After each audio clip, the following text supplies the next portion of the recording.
ಅಯ್ಯೋ ಕೌಶಲ್ಯ, ನಿಷ್ಠೂರ ಶಿಲೆಗಿಂತಲೂ ಕಠೋರವಾದ ಮನಸ್ಸೆಳೆಯುವುದು ಮಹಾಮಾರಿ ಕೈಗೆ ನಾನು ಮಾತು ಕೊಟ್ಟು ಮೋಸ ಹೋದೆನು.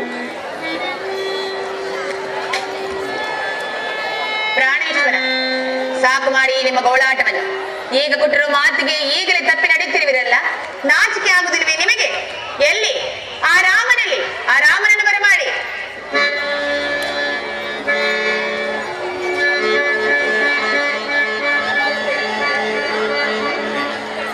ತಂದೆ,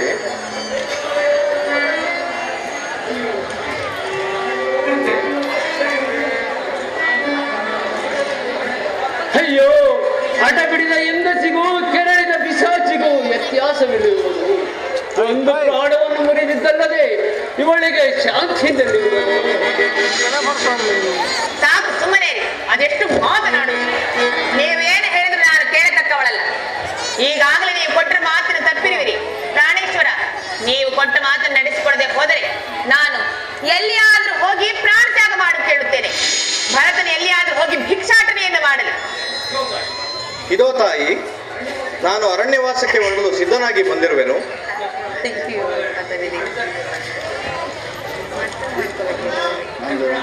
ಹೋಗಲಾಗದು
ಅರಣ್ಯವಾಸಕ್ಕೆ ಹೋಗಲೇ ಕೂಡದು.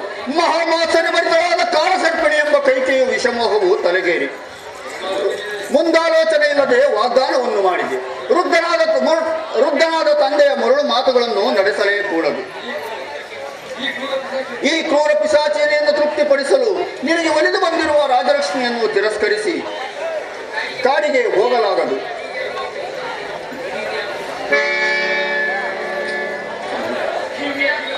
ದಿವ್ಯ ದಿಗಂತ ಶೋಭಿತನಾಗಿ ರಾಜ್ಯಾಭಿಷೇಕಕ್ಕೆ ಅರ್ಹನೆನಿಸಿ ಸಕಲ ಪ್ರಜಾ ರಂಜಕನಾಗಿರುವ ನಿನಗೆ ಜ್ಯೇಷ್ಠ ಪುತ್ರನನ್ನು ಅಡವಿಗಟ್ಟಿ ತಂದೆಯ ಕನಿಷ್ಠ ಪುತ್ರನಿಗೆ ಪಟ್ಟಾಭಿಷೇಕ ಮಾಡುವುದು ಯಾವ ಧರ್ಮ? ಧರ್ಮ ಮಾರ್ಗವನ್ನು ತಪ್ಪಿ ನಡೆಯುವಾತನು ಗುರುವೇ ಆದರೂ ಸರಿ, ತಂದೆಯಾದರೂ ಸರಿ ಶಿಕ್ಷಾರ್ಹನೆಂದು ಧರ್ಮಶಾಸ್ತ್ರಗಳಿಗೆ ಸಾರಿ ಹೇಳುತ್ತಿರುವಾಗ ಕಿರಿಯ ಹೆಂಡತಿಯ ಮೋಹಕ್ಕೆ ಸೋತು ನಿರಪರಾಧಿಯಾಗಿರುವ ನಿನಗೆ ಅರಣ್ಯವಾಸವನ್ನು ನೇಮಿಸಿರುವ ತಂದೆಯಾದರೂ ಶಿಕ್ಷಾರ್ಹನಲ್ಲವೇ? ಆದ್ದರಿಂದ ಆಜ್ಞಭಂಗಂ ನರೇಂದ್ರಾಣಂ ದಂಡಂ ಎಂಬ ಅಯೋಗ್ಯಂತೆ ತಂದೆಯು ನಿನಗಾಗಿ ನಿಶ್ಚಯಿಸಿರುವ ವನವಾಸವನ್ನು ತಿರಸ್ಕರಿಸಿ ಧರ್ಮಾತ್ಮನು ಕುಲಜ್ಯೇಷ್ಠನೂ ಆದ ನಿನ್ನನ್ನು ನೀನಿಲ್ಲದ ಅಯೋಧ್ಯೆಯು ದ್ವೇಷ ಅಸೂಯೆಗಳಿಂದಲೂ ಭರತನ ಮೇಲಿನ ವ್ಯಾಮೋಹದಿಂದಲೂ ತನ್ನ ಪಾಪ ಕಾರ್ಯ ಪ್ರವೃತ್ತಳಾಗಿ ರಾಜನೀತಿ ಧರ್ಮಗಳನ್ನು ಕ್ಷತ್ರಿಯ ಕುಲಕ್ಕೂ ಕಳಂಕವನ್ನು ತಂದ ಕುಲದ್ರೋಹಿ ಕೈಕಿ ತಕ್ಕ ಶಿಕ್ಷೆಯನ್ನೇ ಮಾಡಿಬಿಡುವನು. ಅಣ್ಣ, ನನಗೀಗ ಆಜ್ಞೆಯನ್ನು ಕೊಡು. ಇವಳ ಮಾತಿಗೆ ಭರತನೇನಾದರೂ ಪ್ರತಿಭಟಿಸಿದ್ದ ಆದರೆ ಅವರಿಗೂ ತಕ್ಕ ಶಿಕ್ಷೆಯನ್ನೇ ಮಾಡಿಬಿಡುವನು. ನೀನೀಗ ಅರಣ್ಯಕ್ಕೆ ಹೋಗಲೇ ಕೂಡದು. ಇದಕ್ಕೆ ಪ್ರತಿ ಹೇಳತಕ್ಕವರು ಯಾರಾದರೂ ಇದ್ದರೆ ನನ್ನ ಮುಂದೆ. ಹುಡುಕಬೇಡ ಲಕ್ಷ್ಮಣ, ಸಹಿಸು, ಶಾಂತನಾಗು. ನೀನು ನನ್ನ ಮೇಲಿನ ಪ್ರೀತಿಯ ಉದ್ರೇಕದಿಂದ ಈ ರೀತಿ ಮಾತನಾಡುತ್ತಿರುವೆ. ಭರತನು ಯಾರು? ಅನ್ಯನೇ? ಅವನು ನಮ್ಮಂತೆಯೇ ನಮ್ಮ ತಂದೆಯ ಉದರದಲ್ಲಿ ಜನಿಸಲಿಲ್ಲವೇ? ಭರತನು ರಾಜ್ಯಾಭಿಷಿಕ್ತನಾದರೆ ನಾವುಗಳು ಅಸಮಾಧಾನ ಪಡುವುದೇ? ಬೇಡ. ಈ ನಮ್ಮ ನಾಲ್ವರಿಗೂ ಈ ಶರೀರವನ್ನಿತ್ತವನು ಈ ನಮ್ಮ ಪೂಜ್ಯ ಜನಕನು. ಇದರಿಂದ ಈ ದೇಹಗಳು ಈತನವು. ಈತನು ಯಾವ ರೀತಿ ಬೇಕಾದರೂ ಆಡಿಸಬಹುದು. ತಂದೆಯೇ ಪ್ರತ್ಯಕ್ಷ ದೈವವು.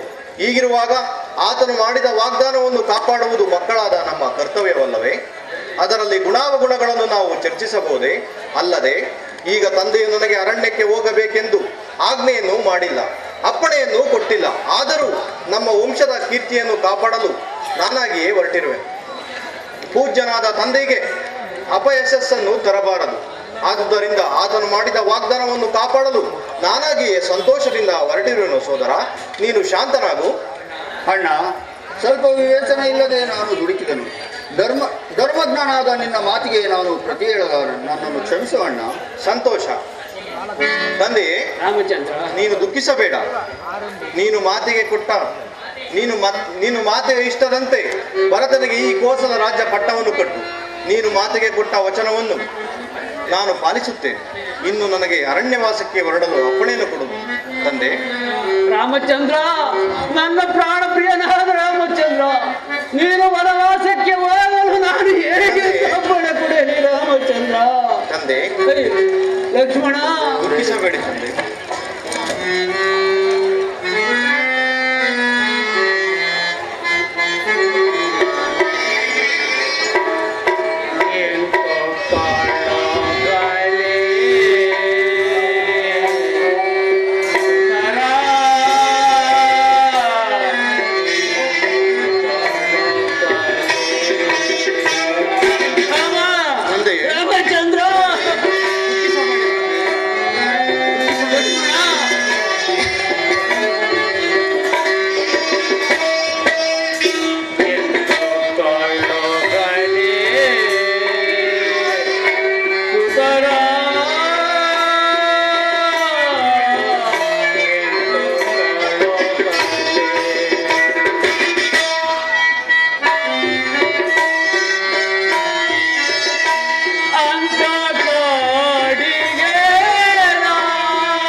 ರಾಮಚಂದ್ರ, ನಿನ್ನನ್ನು ವನವಾಸಕ್ಕೆ ನಾನು ಹೇಗೆ ಕಳಿಸಲಿ ರಾಮಚಂದ್ರ?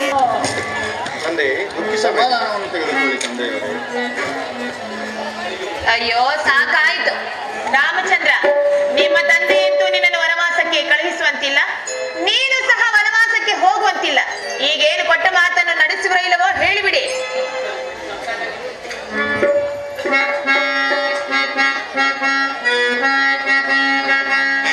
ಸಪ್ತಾಂಗದಿಂದೊಂಬಿವಿ ಸಾಮ್ರಾಜ್ಯ ಭಾರವಂ ದರಿಪುದಂ ದಾಂಡಿಸಿದ ಮಾತೆ ನೀನು.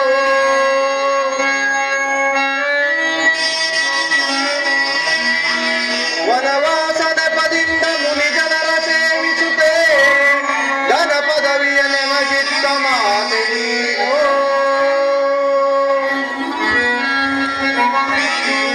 ಪುತ್ರರತ್ನಗಳನ್ನ ಅಮರ ಕೀರ್ತಿಯ ಪಡೆದ ಪುತ್ರರತ್ನಗಳನ್ನ ಅಮರ ಕೀರ್ತಿಯ ಪಡೆದ ಮಾತೆ ನೀನು. ಹೆಚ್ಚೇಕೆ ನೀ ನನಗೆ ಪ್ರತ್ಯಕ್ಷ ಮಾತೆ, ಹೆಚ್ಚೇಕೆ ನೀ ನನಗೆ ಪ್ರತ್ಯಕ್ಷ ಮಾತೆ. ಹೆಚ್ಚಿನ ಆಶೀರ್ವಾದವ ನೀಡಿಟ್ಟಿರುವೆ ಪುನೀತೆ.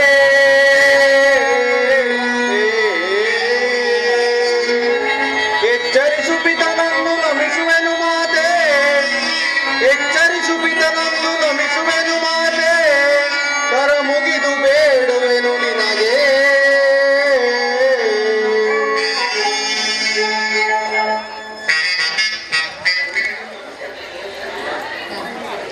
ಅಮ್ಮ, ಇನ್ನು ವನ ಪ್ರಯಾಣಕ್ಕೆ ನಾವು ಸಿದ್ಧರಾಗಿರುವೆನು ತಾಯಿ. ನಮಗೆ ಅಪ್ಪಣೆಯನ್ನು ಕೊಡು.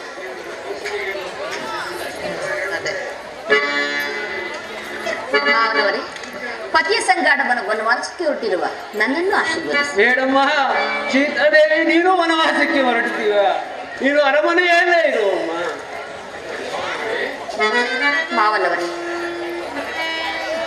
ದಯಮಾಡಿ ನನ್ನನ್ನು ಕಳಿಸಿಕೊಡುವರಾಗ. ನನ್ನ ಸ್ವಾಮ್ಯನದಲ್ಲಿ ನಾನು ಜೀವಿಸಲಾರೆ. ಅಯ್ಯೋ ಜಾನಕಿ ದೇವಿ, ಪತಿರಥ ಶಿರೋಮಣಿಯಾದ ನಿನ್ನ ಮಾತಿಗೆ ನಾನು ಪ್ರತಿ 7 ವರ್ಷಕ್ಕನಾಗಿರುವೆನು. ನಿನ್ನನ್ನು ದೈವವೇ ರಕ್ಷಿಸಲಿ.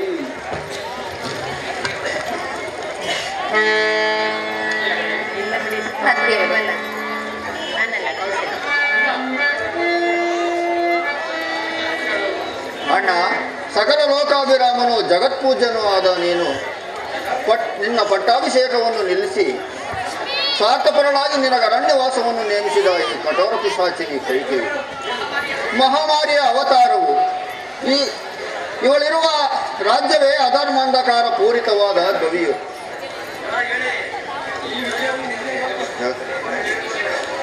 ಈ ವಿಷಮಯ ಹೃದಯದವಳ ಪ್ರತಿ ನಿಶ್ವಾಸದಲ್ಲಿ ಹರಿಯುತ್ತಿರುವುದು ಅಗಪ್ರವಾಹವು, ಅಧರ್ಮವು ಉಕ್ಕಿ ಹರಿಯುತ್ತಿರುವುದು. ಇಂತಹ ಕಲುಷಿತ ಪ್ರಭಾವದಿಂದ ಕೂಡಿದ ನರಕದಲ್ಲಿ ನಾನು ಇರಲೊಲ್ಲೇನು.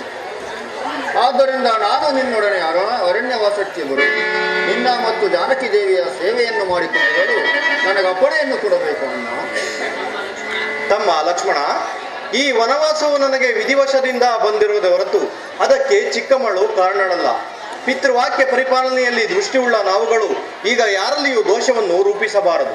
ನಿನಗಿಲ್ಲಿರಲು ಇಷ್ಟವಿಲ್ಲದಿದ್ದಲ್ಲಿ ನನ್ನೊಡನೆ ಬರಲು ನನಗೆ ಅಭ್ಯಂತರವಿಲ್ಲ ಸಹೋದರ. ಬಹಳ ಸಂತೋಷ ಅಣ್ಣ.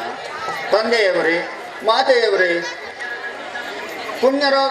ಪುಣ್ಯಶೀಲರಾದ ಸೀತಾರಾಮರ ಸೇವೆಯನ್ನು ಮಾಡಿಕೊಂಡಿರಲು ನನಗೆ ಅಪ್ಪಣೆಯನ್ನು ಕೊಡಬೇಕು. ಲಕ್ಷ್ಮಣ, ನಿನ್ನ ವಿವೇಕ ಭಾವವನ್ನು ನಾನು ದಹಿಸಿದರು. ನಿನ್ನನ್ನು ದೈವವೇ ರಕ್ಷಿಸಲಿ.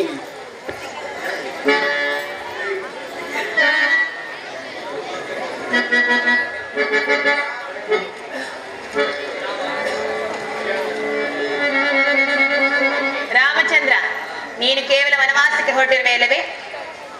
ಈ ವಸ್ತ್ರಗಳನ್ನು ಧರಿಸಿಕೊಂಡು ವನವಾಸಕ್ಕೆ ಹೊರಡಲು ಸಿದ್ಧನಾಗಬೇ? ಅದೆಂದಿಗೂ ಸಾಧ್ಯವಿಲ್ಲ. ನಾನು ವಲ್ಕಲಗಳನ್ನು ಕೊಡುತ್ತೇನೆ, ಅದನ್ನು ಧರಿಸಿಕೊಂಡು ವನವಾಸಕ್ಕೆ ಹೊರಡಲು ಸಿದ್ಧನಾಗ. ಬಲ್ಲೆನು ತಾಯಿ.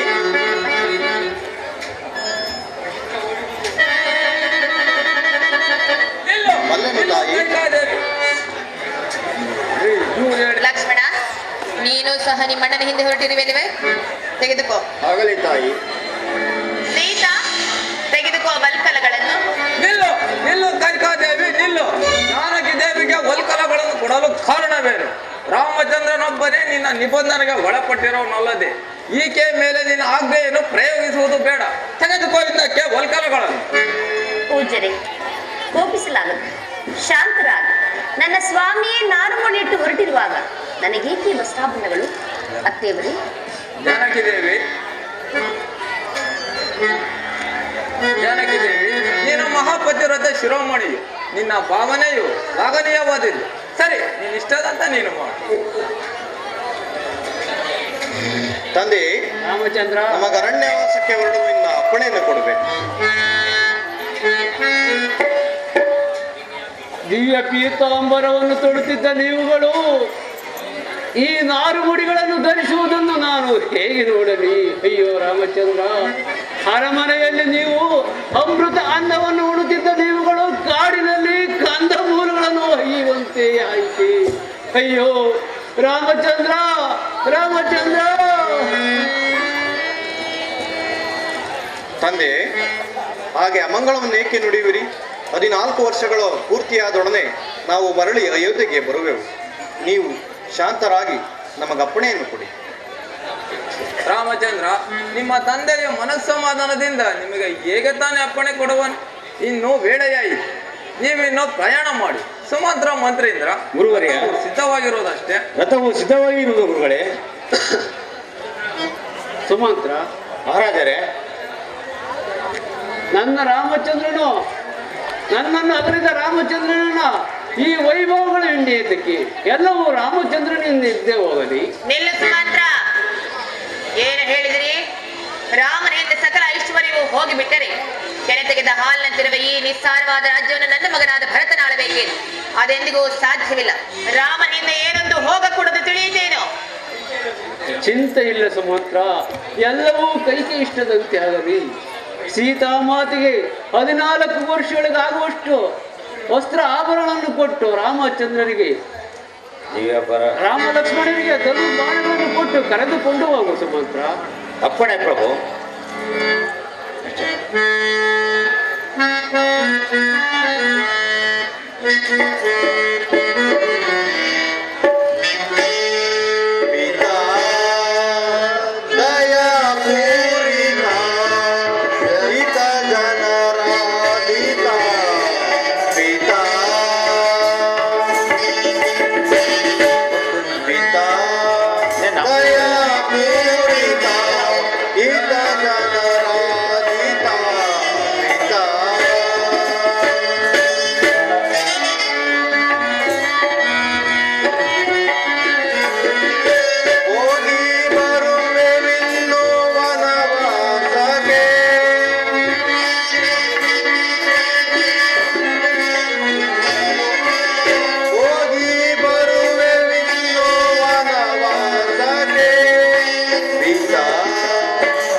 ಲಕ್ಷ್ಮಣ, ನಿಮ್ಮನ್ನು ಕಳಿಸಿ ನಾನು ಹೇಗೆ ಜೀವಿಸಲಿ? ಅಯ್ಯೋ, ನೀವು ದುಃಖಿಸಬೇಡಿ.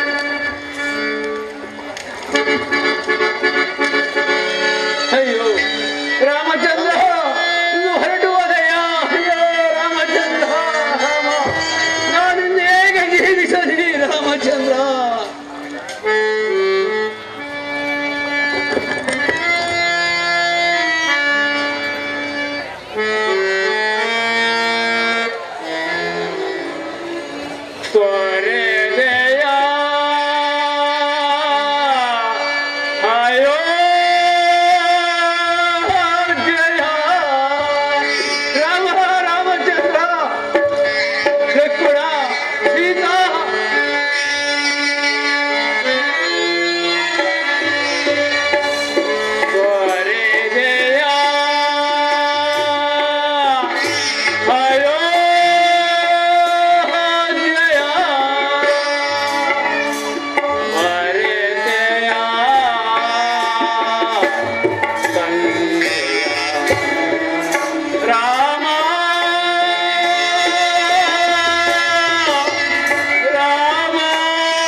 ರಾಮನೊಬ್ಬನನ್ನೇ ವನವಾಸಕ್ಕೆ ಹೋಗು ಎಂದು ಹೇಳಿದರೆ ಆತನ ಹಿಂದೆ ಸೀತಾ ಲಕ್ಷ್ಮಣರ ಸಹಿತ ವನವಾಸಕ್ಕೆ ಹೋಗಿಬಿಟ್ಟರು.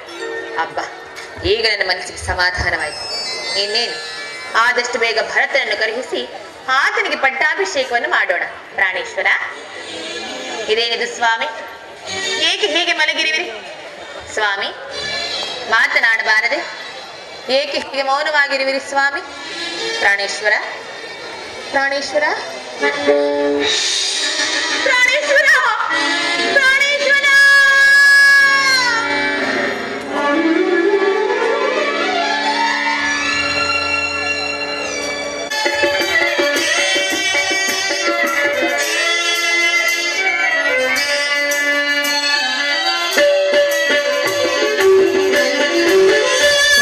ದೇವತೆ ಲಕ್ಷ್ಮಿಯ ಸುತನಾಗಿ ಪಾರ್ವತಿ ರಮಣನ ಕೌಶಿಕನಾಶಿತನಾಗಿ ಭಾಗ್ಯದೇವತೆ ಲಕ್ಷ್ಮಿಯ ಸುತನಾಗಿ ಪಾರ್ವತಿ ರಮಣನ ಕೌಶಿಕನಾಶಿತನಾಗಿ ತಾಯಿ ಭುವನೇಶ್ವರಿಯ ವರಪುತ್ರ ನೀನಾಗಿ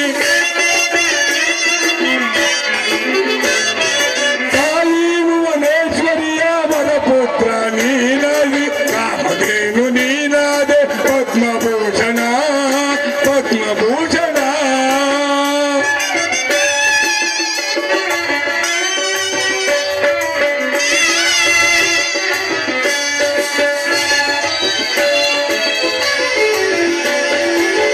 ಮಾತೆ ಶಾರದೆಯ ಮಮತೆಯ ಮಡಿಲಲ್ಲಿ ಆಳು ಜಯಮಿನ ಸುಮಧುರ ಗಾನ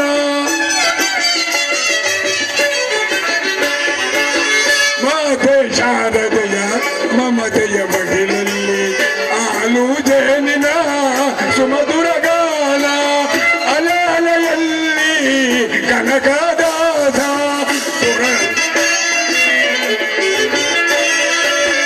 ಅಲೆ ಅಲೆಯಲ್ಲಿ ಕನಕದಾಸ ಪುರಂದರ ತನುಮನ ಶ್ರುತಿ ನೀನಾದೆ ಪದ್ಮಭೂಷಣ ಪದ್ಮಭೂಷಣ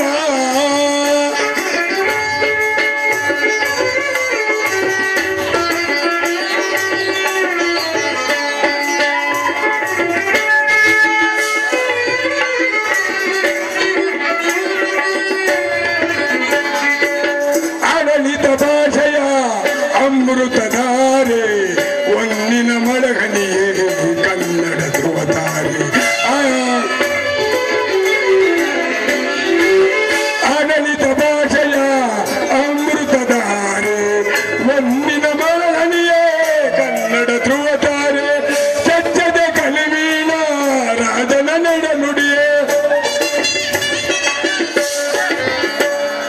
ಕಚ್ಚದ ಕಲಿವೀಣ ರಾಜನ ನಡನುಡಿಯೇ ಆರ್ಥಕ ಬದುಕಿನ ಬಾಳಿನ ಗುರಿಯೇ ಎನುವಿನ ಲೀಲೆಯೋ ಯವತಿಯ ಮಾಲೆಯೋ ದೀಪ ನೀನಾದೆ.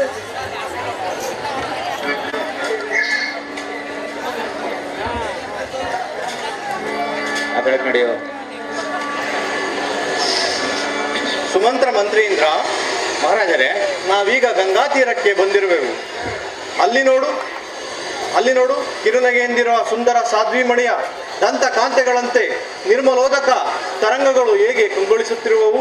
ಸ್ವರ್ಗ ಮೃತ್ಯು ಪಾತಾಳಗಳಲ್ಲಿ ಮೂರರಲ್ಲಿಯೂ ಪ್ರವಹಿಸಿ ತ್ರಿಪಥಗಾಮಿನಿ ಎನಿಸಿ ಸುರ ಮುನಿ ಜನ ಸೇವಿತವಾಗಿರುವ ಈ ಜಾಹ್ನವಿಯ ದೃಶ್ಯವು ಎಷ್ಟು ಮನೋಹರವಾಗಿರುವುದು ನೋಡು ಸುಮಂತ್ರ. ನಾವು ಮೊದಲು ಇದರಲ್ಲಿ ಸ್ನಾನಿಕೆಗಳನ್ನು ಮುಗಿಸಿ ಆನಂತರ ಮುಂದಿನ ಕರ್ತವ್ಯಗಳನ್ನು ಗಮನಿಸೋಣ. ಆಗಬಹುದು.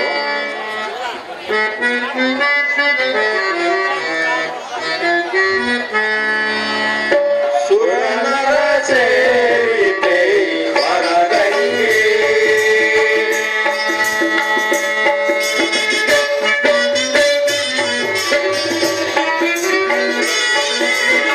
ಸುರನರ ಸೇವಿತೆ ವರಗಂಗೆ ಪರಮ ಪಾವನೆ ಕರುಣಾಕರಂಗೆ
ಈ ಕಡೆ ಬಾ.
ಯಾರು ನನ್ನನ್ನು ಈ ರೀತಿ ಸ್ಮರಿಸುತ್ತಿರುವವರು ಯಾರು? ಓಹೋ, ನಿಶಾಧಿಪತಿಯಾದ ಗುಹನೆ, ನಿನಗೆ ಶುಭವಾಗಲು. ನಿನ್ನನ್ನು ಕಂಡು ನನಗೆ ಬಹಳ ಸಂತೋಷವಾಯಿತು. ಬಾ, ನಿಮ್ಮೆಲ್ಲರಿಗೂ ಕುಶಲವೇ? ಗುಹಾ, ಈ ನಿನ್ನ ಆಗಮನಕ್ಕೆ ಕಾರಣವೇನು? ದೇವ, ನಿನ್ನ ಅನುಗ್ರಹದಿಂದ ಸರ್ವರೊಡನೆ ಕುಶಲದಿಂದಿರುವನು. ಪತ್ನಿ ಸೋದರ ಜೊತೆಯಾಗಿ ಇಲ್ಲಿಗೆ ಬಂದಿರುವ ವಾರ್ತೆಯನ್ನು ಕೇಳಿ ನಮ್ಮ ಸಂದರ್ಶನ ಮಾಡಿ ಧನ್ಯನಾಗಲು ಬಂದೆನು. ನಿಮ್ಮಂಥ ಅತಿಥಿಗಳ ಹೊಂದಿದ ನಾವೇ ಪುಣ್ಯಶಾಲಿಯು. ನೀವುಗಳೆಲ್ಲರೂ ಈ ದಿನ ನಮ್ಮ ಮಂದಿರಕ್ಕೆ ಬಂದು ದಯಮಾಡಿ ಆತಿಥ್ಯವನ್ನು ಸ್ವೀಕರಿಸಬೇಕು ದೇವ. ಸ್ವೀಕರಿಸಿ ನನ್ನ ಕೃತಾರ್ಥನಾಗಿ ಮಾಡಬೇಕು. ಗುಹನೆ, ನಿನ್ನ ಭಕ್ತಿ ವಿಶ್ವಾಸಗಳಿಂದ ನನಗೆ ಅತ್ಯಂತ ಸಂತೋಷವಾಯಿತು. ಆದರೆ ನಾನು ಪಿತೃವಾಕ್ಯ ಪರಿಪಾಲನೆಗಾಗಿ ಮುನಿಯಂತೆ ಜೀವಿಸಲು ವಲ್ಕಲಾದಿಗಳನ್ನು ಧರಿಸಿ ಅರಣ್ಯಕ್ಕೆ ಬಂದಿರುವ ನಾನು ಈಗ ಯಾರಿಂದಲೂ ಏನನ್ನು ಪರಿಗ್ರಹಿಸಲಾರೆನು. ಆದ್ದರಿಂದ ನೀನು ನನ್ನ ಕುದುರೆಗಳಿಗೆ ಗ್ರಾಸವನ್ನು ಒದಗಿಸಿ ನಮ್ಮನ್ನು ಈ ಗಂಗಾ ನದಿಯ ತಟದಿಂದ ಆ ದಡಕ್ಕೆ ದಾಟಿಸಿದ್ರಷ್ಟೇ ಸಾಕು ಗುಹಾ.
ಪೂಜನಾದ ಶ್ರೀರಾಮಚಂದ್ರ, ರಾಜ ವೈಭವದಲ್ಲಿ ಬೆಳೆದಿದ್ದ ನೀವುಗಳು ಸತ್ಯ ಧರ್ಮ ಪರಿಪಾಲನೆಗಾಗಿ ಈ ಕಠಿಣ ರಥವನ್ನು ಕೈಗೊಂಡು ಅರಣ್ಯವಾಸಕ್ಕೆ ಬಂದಿರುವುದೊಂದು ತಿಳಿದು ನನಗೆ ತಡೆಯಲಾಗದಷ್ಟು ಯತಿಯಾಗಿರುವುದು. ಸತ್ಯ ಧರ್ಮ ಮೂರ್ತಿಯಾದ ಪರಮಾತ್ಮನು ಕುಶಲವನ್ನೇ ಉಂಟು ಮಾಡುವನು. ನಿಮ್ಮ ಇಷ್ಟದಂತೆ ಆಗಲಿ. ಬಹಳ ಸಂತೋಷ ಸುಮಂತ್ರ ಮಂತ್ರಿಯಿಂದ, ಬಹಳ ಸಂತೋಷ ಸುಮಂತ್ರ ಮಂತ್ರಿಯಿಂದ. ನೀನು ನಮ್ಮೊಡನೆ ಬಹುದೂರ ಬಂದಿರುವೆ. ಇನ್ನು ನೀನು ಅಯೋಧ್ಯೆಗೆ ಹಿಂತಿರುಗಿ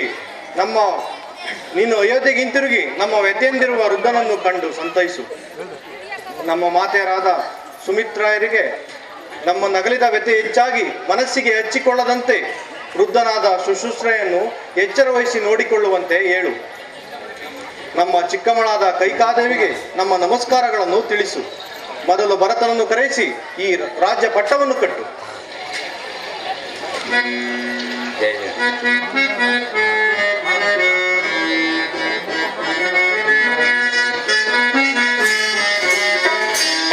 ಜಯ ಜಯ ಶ್ರೀರಾಮ ರಾಘವನ ಶುಭಕರ ಶ್ರೀರಾಮ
ರಾಮಚಂದ್ರ, ನೀನಿಲ್ಲದ ಅಯೋಧ್ಯೆಯು ಅರಣ್ಯಕ್ಕಿಂತಲೂ ಕ್ಲೇಶವಾಗಿರುವುದು.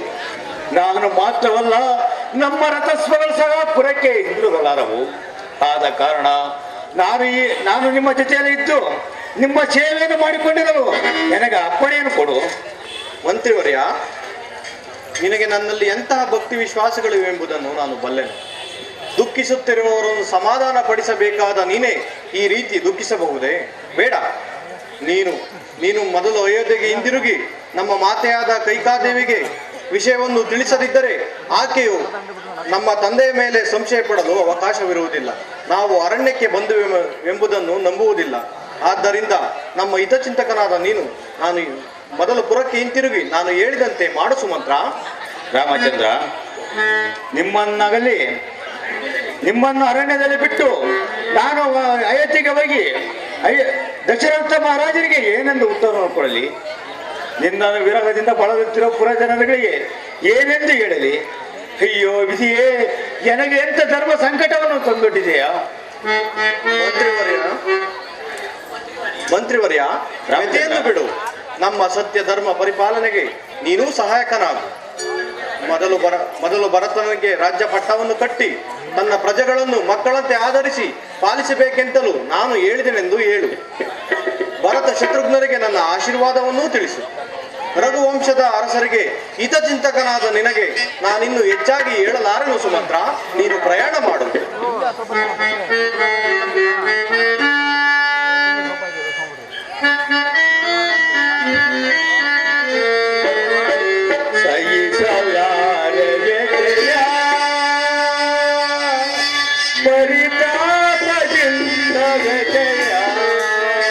ರಾಮಚಂದ್ರ,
ರಾಮಚಂದ್ರ, ನಿನ್ನ ಆಜ್ಞೆಗೆ ನಾನು ಪ್ರತಿ ಹೇಳಲಾರೆನು.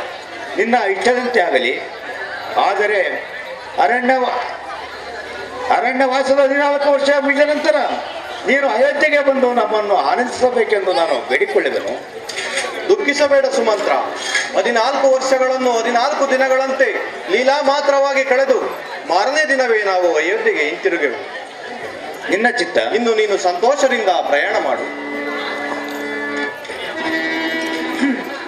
ಗುಹಾ, ಸ್ನಾನಾಂಕಗಳಿಗೆ ಒತ್ತಾಯಿತು. ನಮ್ಮನ್ನು ಈ ದಡದಿಂದ ಆ ದಡಕ್ಕೆ ದಾಟಿಸು.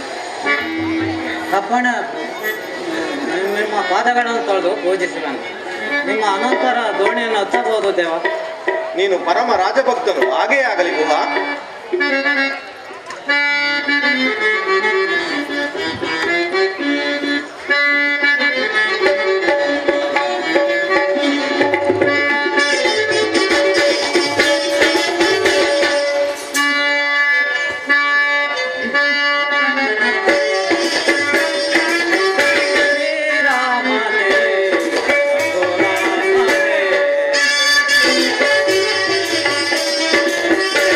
ಶ್ರೀರಾಮ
ತುಂಬುವುದಾದ ಸ್ವಾಗತವನ್ನು ಬಯಸ್ತಾ ಇದ್ದೇವೆ. ಮೂರ್ತಿ ಮಾಸ್ಟರ್ ಸಹ ಆಗಮಿಸಿದ್ದಾರೆ. ಅವ್ರಿಗೂ ತುಂಬುವುದಾದ ಸ್ವಾಗತವನ್ನು ಕೋರುತ್ತೇನೆ.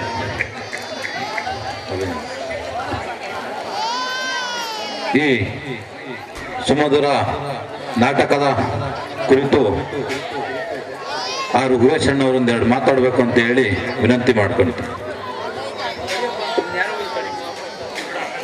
ಎಲ್ಲರಿಗೂ ನಮಸ್ಕಾರ. ಕನ್ನಡ ರಾಜ್ಯೋತ್ಸವದ ಶುಭಾಶಯ ಹೇಳ್ತಾ, ಇವತ್ತು ಏನು ಗಾಣದುಣ್ಸೆಗೆ ಇವತ್ತು ಹೊಸದಾಗಿ ಏನು ಈ ಊರಿನ ಮುಖಂಡರುಗಳು ಹಾಗೂ ಎಲ್ಲ ಅಭಿಮಾನಿ ಬಂಧುಗಳು ಇಲ್ಲ, ನಾನು ದಯವಿಟ್ಟು ಎಷ್ಟೊತ್ತಾಗಲಿ ನೀವು ಬಂದು ಹೋಗ್ಲೇಬೇಕು ಅಂತ ಸಿರಾಗ್ ಬಂದು ನನಗೆ ಮನವಿ ಮಾಡಿ ಇಲ್ಲ ಬರಲೇಬೇಕು ಅಂತ ಹೇಳಿದ್ರು. ಇಲ್ಲ ಆದ್ರೂ ದಯವಿಟ್ಟು ಬಂದೇ ಬರ್ತೀನಿ, 12 ಗಂಟೆಯಲ್ಲಿ ಬರ್ತೀನಿ ಅಂತ ಹೇಳಿದೆ. ಇವಾಗೆಲ್ಲ ಮದುವೆಗಳೆಲ್ಲ ಪೂರೈಸ್ಕೊಂಡು ಬಂದೆ. ಆದರೆ ಸಂಪೂರ್ಣ ರಾಮಾಯಣ ಚೆನ್ನಾಗಿ ನಾಟಕ ಚೆನ್ನಾಗಿ ಬರ್ತಾ ಇದೆ. ಯಾಕೆಂದ್ರೆ ಇವತ್ತು ಹಳ್ಳಿಗಾಡಿನ ಪ್ರದೇಶದಲ್ಲಿ ಒಂದು ನಾಟಕ ಆಡ್ಬೇಕಾದ್ರೆ ಬಹಳ ಕಷ್ಟ. ಎಲ್ಲ ಕ್ರೋಢೀಕರಣ ಮಾಡಿ ಇವತ್ತು ಒಂದು ನಾಟಕ ಆಡ್ಬೇಕಾದ್ರೆ 5-6 ಲಕ್ಷ ರೂಪಾಯಿ ದುಡ್ಡು ಖರ್ಚು ಬರ್ತಾ ಇದೆ. ಇವತ್ತು ಕಲಾವಿದ ತಂಡದಿಂದ ಒಂದು ಸೀನ್ಸ್ ಇರ್ಬೋದು, ನಾಟಕದ ಹುಡುಗಿಯನ್ನು ಕರ್ಸೋದ್ರಿಂದಲೇ ಒಂದು ಪಾತ್ರ ಮಾಡಿಸೋದಕ್ಕೆ ಬಹಳ ಕಷ್ಟ ಇದೆ. ಆ ದಶೆಯಿಂದ ನಾನಾದ್ರೂ ಹೇಳೋದಿಷ್ಟೇ, ಇವತ್ತು ಸಂಪೂರ್ಣ ರಾಮಾಯಣ ನಾಟಕ ಚೆನ್ನಾಗಿ ಬರಲಿ.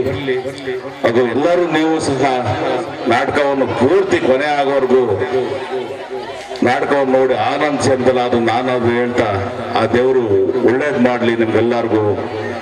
ಎಲ್ಲರಿಗೂ ಶುಭಾಶಯ ಹೇಳ್ತಾ ನನಗೆ ಮಾತಾಡೋಕೆ ಅವಕಾಶ ಮಾಡಿಕೊಟ್ಟದ್ದು ಎಲ್ಲ ನನ್ನ ಊರಿನ ಮುಖಂಡರಿಗೂ, ನನ್ನ ವೇದಿಕೆ ಮೇಲಿರುವ ನಮ್ಮ ಆತ್ಮೀಯ ಸ್ನೇಹಿತ ರಾಜಣ್ಣ ಇರ್ಬೋದು, ಮದ್ದೂರು ಮೇಷ್ಟ್ರು ಇರ್ಬೋದು, ಹಾಗೂ ನಮ್ಮ ಮಂಜಣ್ಣ ಇರ್ಬೋದು, ಎಲ್ಲರಿಗೂ ಮುಖಂಡರುಗಳಿಗೂ ವಂದಿಸಿ ನಾನು ಮಾತು ಮುಗಿಸ್ತೇನೆ. ಜೈ ಜೈ ಕರ್ನಾಟಕ.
ಶತ್ರುಘ್ನ, ಏನಿದಾಶ್ಚರ್ಯ?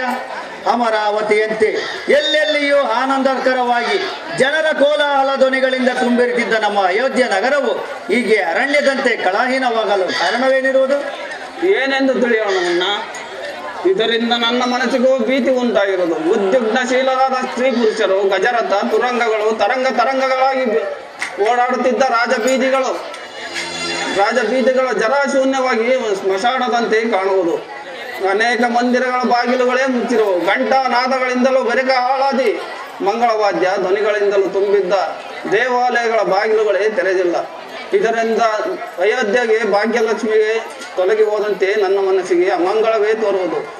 ಇನ್ನು ನಮಗೆ ಯಾವ ಅನರ್ಥವು ತೋರುವುದು ಅಣ್ಣ? ಶತ್ರುಘ್ನ, ನಾವು KK ನಗರದಿಂದ ಹೊರಟ ದಿಂದಿನ ರಾತ್ರಿ ನಮ್ಮ ತಂದೆಯ ಮೇಲೆ ನನಗೊಂದು ದುಃಸ್ವಪ್ನವಾಗಿತ್ತು. ಖೀನನಾಗಿದ್ದ ನನಗೆ ತಾತನು ಮಾವನು ಮಾಡಿದ ಯಾವ ಉಪಚಾರಗಳು ನನಗೆ ಬೇಕಾಗಿರಲಿಲ್ಲ. ಆ ವಿಚಾರವನ್ನು ನಿನಗೆ ತಿಳಿಸಿದರೆ ನೀನು ವ್ಯಥೆಪಡುವೆಂದು ನಿನಗದನ್ನು ತಿಳಿಸಲಿಲ್ಲ. ಇದರ ಜೊತೆಗೆ ನಮಗೆ ದಾರಿಯಲ್ಲಾದ ಮಾರ್ಗದಲ್ಲಿ ಆದ ಅಪಶಕನಗಳನ್ನು ನೀನೇ ನೋಡಿದೆಯಷ್ಟೇ. ಆ ಶಕುನಗಳಿಗೆ ತಕ್ಕಂತೆ ಇಲ್ಲಿ ಸ್ಥಿತಿಯು ಕಾಣುತ್ತಿರುವುದು. ಹೌದಣ್ಣ, ಸತ್ಯ ಧರ್ಮದ ತಂದೆಯು ರಾಮ ಲಕ್ಷ್ಮಣರು ಕುಶಲದಿಂದಿರುವರೆ. ಅವರ ಆಧಿಪತ್ಯದಲ್ಲೇ ಈ ಅಧ್ಯಕ್ಕೆ ಈ ಸ್ಥಿತಿಯೇ. ನನ್ನ ಮನಸ್ಸಿಗೇನೋ ಬಹಳ ಕಾತುರ ಉಂಟಾಗಿರೋದು. ಬಾಣ ಬೇಗನೆ ಅರಮನೆಗೆ ಹೋಗಿ ಎಲ್ಲರ ಕುಶಲವನ್ನು ತಿಳಿಯೋಣ. ಅಡಿಯ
ಮಾತನ್ನು ಕೇಳಿ ನಾನು ನನ್ನ ಸೌಭಾಗ್ಯವನ್ನು ಕಳೆದುಕೊಂಡನಲ್ಲ. ನಿಮ್ಮ ನಗಲೆದು ಹೇಗೆ ತಾನೇ ನಾನು ಜೀವಿಸಿರಲೇ ಸ್ವಾಮಿ. ಅಮ್ಮ ಅಮ್ಮ ಕುಮಾರ, ಭರತ, ಅಮ್ಮ, ತಂದೆಯವರು ಅಣ್ಣಂದಿರು ಕ್ಷೇಮದಿಂದ ಇರುವರಿಕಂತ ಎಲ್ಲರೂ ಕ್ಷೇಮದಿಂದಿರುವರಮ್ಮ. ತಾತನು ಮಾವನು ನನ್ನನ್ನು ಶತ್ರುಘ್ನನು ಬಹಳ ಆಧಾರದಿಂದ ಉಪಚರಿಸಿದರು. ಅವರು ನಮಗಾಗಿ ಕೊಟ್ಟ ಗಜತುರಾದಿಗಳು ಹಿಂದೆ ಬರುತ್ತಿರುವುದು. ಇದು ತಾತನು ನಿನಗಾಗಿ ಅಮೂಲ್ಯ ರತ್ನಾಭರಣಗಳನ್ನು ಕಾಂಚನಾಭರಣಗಳನ್ನು ಕೊಟ್ಟಿರೋನು. ಇದು ಏನು ತಾಯಿ, ನಿನ್ನ ಮುಖದಲ್ಲಿ ಸಂತೋಷ ಸೂಚನೆ ಇಲ್ಲವಲ್ಲ? ಸದಾ ನಿನ್ನ ಮಂದಿರದಲ್ಲಿ ಇರ್ತಿದ್ದ ತಂದೆಯಲ್ಲಿ ಏನೆಂದು ಹೇಳಲಿಕ್ಕಂತ? ನಿಮ್ಮ ತಂದೆಯವರು ಸ್ವರ್ಗಸ್ಥರಾದರು ಕುಮಾರ.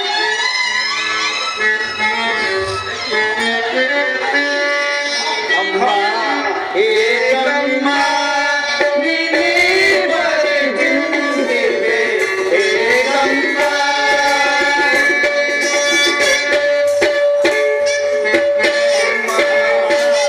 ಏಕಮ್ಮ ನೀನೇ ಬರೆದಿಂದಿವೆ ಏಕಮ್ಮ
ಕುಮಾರ, ಏನೆಂದು ಹೇಳಲಿ ಕಂದ?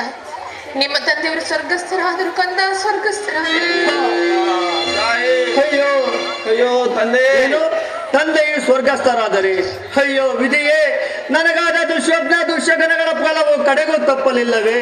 ಅಯ್ಯೋ ಅಮ್ಮ, ರಾಮ ಲಕ್ಷ್ಮಣರು ಪೂಜ್ಯರಾದ ತಂದೆಯನ್ನು ಉಪಚರಿಸಿದರೆ ಪಾಪಿಷ್ಟನಾದ ನನಗೆ ಪುಣ್ಯವೂ ಇಲ್ಲದಂತಾಯಿತೆ. ಇಲ್ಲ ಕಂದ. ಅಯ್ಯೋ ನಾನೆಂತ ಪಾಪಿನ. ಕುಮಾರ, ನಿಮಗೆ ಸಿಗದಂತಹ ಪುಣ್ಯ ರಾಮ ಲಕ್ಷ್ಮಣರಿಗೂ ಸಹ ಸಿಗಲಿಲ್ಲ ಕಂದ, ಸಿಗಲಿಲ್ಲ. ಅಂದರೆ ಏನೆಂದು ಹೇಳಲಿ ಕಂದ? ಮೂವರು ಸಹ ಮೂವರು ತಂದೆಯ ಮರಣ ಕಾಲದಲ್ಲಿ ಬಳಿಯಲಿಲ್ಲವೇ? ಇರಲಿಲ್ಲ ಕಂದ. ರಾಮ ಲಕ್ಷ್ಮಣ ಸೀತೆ ಅವರನ್ನು ಮರಗುತ್ತಲೇ ನೆನೆಯುತ್ತಲೇ ನಿಮ್ಮ ತಂದೆಯವರು ಸ್ವರ್ಗಸ್ಥರಾದರು ಕುಮಾರ, ಸ್ವರ್ಗಸ್ಥರಾದರು. ಏನು ಅರಣ್ಯವಾಸಕ್ಕೆ ಕಾರಣವೇನಮ್ಮ? ಕಾರಣವೇನೆಂದು ಹೇಳಲೆ ಕುಮಾರ, ನಿಮ್ಮ ತಂದೆಯವರು ರಾಮನಿಗೆ ಪಟ್ಟವನ್ನು ಕಟ್ಟಬೇಕೆಂದು ನಿರ್ಧಾರ ಮಾಡಿದ್ದರು. ಆದರೆ ಹಿಂದೆ ದೇವಾಸುರರ ಯುದ್ಧದಲ್ಲಿ ನಾನು ಅವರಿಗೆ ಮಾಡಿದ ಸಹಾಯಕ್ಕಾಗಿ ಮೆಚ್ಚಿ ಅವರು ನನಗೆ 2 ವರಗಳನ್ನು ಕೊಟ್ಟಿದ್ದರು ಕಂದ. ಏನಂದು ಕೇಳಿಕೊಂಡೆ ಅಮ್ಮ? ನನ್ನ ಮೊದಲನೇ ವರಕ್ಕೆ ರಾಮಚಂದ್ರನಿಗೆ ನಿಶ್ಚಯವಾಗಿರುವ ಪಟ್ಟಾಭಿಷೇಕವನ್ನು ತಪ್ಪಿಸಿ ನಿನಗೆ ಪಟ್ಟಾಭಿಷೇಕವಾಗಬೇಕೆಂದು ಕೇಳಿಕೊಂಡನು ಕಂದ. ಇನ್ನು ನನ್ನ 2ನೇ ವರಕ್ಕೆ ರಾಮನು ನಾರ್ಮಡಿ ನುಟ್ಟು ಜಟಾವಲ್ಕಲ ಧಾರಿಯಾಗಿ ಪುರಪ್ರವೇಶ ಮಾಡದಂತೆ 14 ವರ್ಷಗಳ ಕಾಲ ವನವಾಸಕ್ಕೆ ಹೋಗಬೇಕೆಂದು ಕೇಳಿಕೊಂಡನು. ಅಂತೆ ರಾಮ ಲಕ್ಷ್ಮಣ ಸೀತಾ ಮೂವರು ಸಹ ವನವಾಸಕ್ಕೆ ಹೋಗಿಬಿಟ್ಟರು. ಅಲ್ಲದೆ ಮೂವರನ್ನು ನೆನೆಯುತ್ತಲೇ ಪುತ್ರ ಶೋಕದಿಂದ ನಿಮ್ಮ ತಂದೆಯವರು ಸ್ವರ್ಗಸ್ಥರಾದರು ಕುಮಾರ.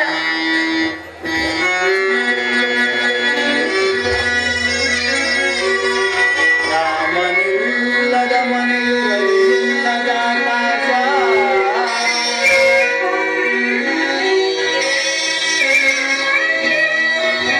ರಾಮನಿಲ್ಲದ ಮನೆಯು ಇಲ್ಲದ ಆಕಾಶ, ಅವರಲ್ಲವರಿಗೆ ಅಡವಿ ಪಾಲಾಟೆ ಅಕಟ, ಅಡವಿ ಪಾಲಾಟೆ ಅಕಟ.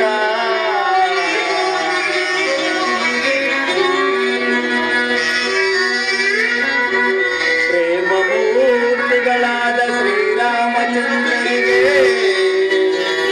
ಪ್ರೇಮಮೂರ್ತಿಗಳಾದ ಶ್ರೀರಾಮಚಂದ್ರರಿಗೆ ಈ ಪಾಪಿ ಭರತನಿಂದ ಕಾನಗವ ಸಹಿತೆ, ಈ ಪಾಪಿ ಭರತನಿಂದ ಕಾನಗವ ಸಹಿತೆ.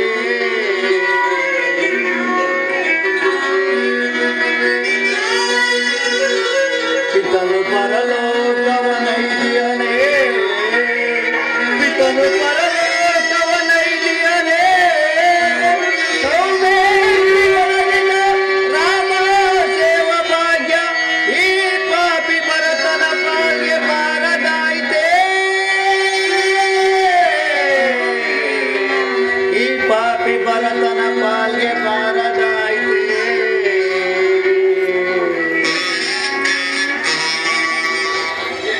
ಏನು ರಾಜ್ಯ ಪಟ್ಟವನ್ನು ನಾನು ಕಟ್ಟಿಕೊಳ್ಳಬೇಕೆ? ಅಮ್ಮ, ಇಂಥ ಕುಲದ್ರೋಹ ಕಾರ್ಯವನ್ನು ಸಾಧಿಸಬೇಕೆಂದು ಎಷ್ಟು ದಿನಗಳಿಂದ ಕಾದಿದ್ದೆ. ಕುಲಜ್ಯೇಷ್ಠ ಪುತ್ರನು, ನನಗೆ ತಂದೆಯಂತೆ ಪೂಜ್ಯನು, ಧರ್ಮ ಸ್ವರೂಪನಾದ ಶ್ರೀರಾಮಚಂದ್ರನನ್ನು ಕಾಡಿಗಟ್ಟಿ ದೇವೇಂದ್ರಗಳಿಂದಲೂ ಸಹ ಸನ್ಮಾನಿತಾದ ತಂದೆಯನ್ನು ಯಮಪುರಿಗಟ್ಟಿ ಈ ಕೋಶಲ ರಾಜ್ಯ ಪಟ್ಟವನ್ನು ನನಗೊಳಿಸಿಟ್ಟೆಯಾ? ಎಂತ ಮಹತ್ ಕಾರ್ಯ ಮಾಡಿದ ತಾಯಿ. ಅಯ್ಯೋ ಪರಮಾತ್ಮ, ನಾನು ಇಂದಿನ ಎಂಥ ಜನ್ಮದಲ್ಲಿ ಘೋರ ಪಾಪವನ್ನು ಮಾಡಿದ್ದಕ್ಕಾಗಿ ನನಗೆ ಈ ಕುಲಪಾತಕ್ಕೆ ಉದರದಲ್ಲಿ ಜನ್ಮವನ್ನಿಟ್ಟೆ. ಅಯ್ಯೋ ಭರತ, ಪುಣ್ಯ ಸ್ವರೂಪನಾದ ಶ್ರೀರಾಮಚಂದ್ರನ ಸೋದರನು ಭಕ್ತನೂ ಆದ ನಿನಗೆ ಈ ವಿಷಭರಿತ ಹೃದಯವುಳ್ಳಳಾದ ಈ ನರರಾಕ್ಷಸಿಯ ಉದರದಲ್ಲಿ ಜನ್ಮವೇ? ಕುಮಾರ, ಹಾಗೆನ್ನು ಬೇಡ ಕಂದ. ನಾನಿದೆಲ್ಲವನ್ನು ಮಾಡಿದ್ದು ಯಾರಿಗಾಗಿ? ನಿನಗಾಗಿ ಅಲ್ಲಿವೆ. ನೀನಾದರೂ ರಾಜ್ಯ ಭಾರವನ್ನು ಮಾಡುತ್ತಾ ನಂದಿರುವ ಈ ನಿನ್ನ ತಾಯಿ ಮನಸ್ಸಿಗೆ ಆನಂದವನ್ನುಂಟು ಮಾಡಬಾರದೇ ಕಂದ? ಏನು ಇಲ್ಲ. ಏನು ಸಿಂಹಾಸನವನ್ನೇರಬೇಕೆ? ಏನು ಸಿಂಹಾಸನವನ್ನೇರಬೇಕೆ? ಸಿಂಹಾಸನ ಎಂತ ಸಿಂಹಾಸನ? ಪಾತಕಿ ನಿರ್ಮಲವಾದ ಕೇಕೆಯ ವಂಶದ ಸುಧಾರಕರಲ್ಲಿ ಕಾಲಕೂಟ ವಿಷಮೂರ್ತಿಯಂತೆ ಜನಿಸಿ ಉಭಯ ವಂಶಗಳ ಕೀರ್ತಿಯನ್ನೇ ಸುಟ್ಟು ಬಿಟ್ಟಿ ಸೂರ್ಯವಂಶದ ವಿಖ್ಯಾತ ಚಕ್ರವರ್ತಿ ಸಾರ್ವಭೌಮನಿಗೆ ಪತ್ನಿಯಾಗುವೆ. ಪ್ರಜ್ವಲಿಸುತ್ತಿರುವ ರತ್ನದಂತದಿ ನೀನು ಪ್ರಳಯಾಜ್ಞೆಯಾಗಿ ನಮ್ಮ ಸುಖ ಸಂತೋಷಗಳನ್ನೆಲ್ಲ ಸುಟ್ಟು ಬಿಟ್ಟಿ ಪ್ರಿಯ ಜನಕನಿಗೆ ಸಮನಾದ ನನ್ನ ಪ್ರಿಯ ರಾಮಚಂದ್ರನನ್ನು ಅಗಲಿ ನಾನು ಹೇಗೆ ಜೀವಿಸಲಿ?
ಚಿಕ್ಕಮ್ಮನನ್ನು ಒದಿಸಬೇಡ. ಇಷ್ಟು ಅನರ್ಥ ಕಾರ್ಯಗಳಿಗೂ ಈ ಚಾಂಡಾಳಿನಿ ಮಂತ್ರ ಈ ಕಾರಣವೆಂದು ವ್ಯಕ್ತವಾಯಿತು.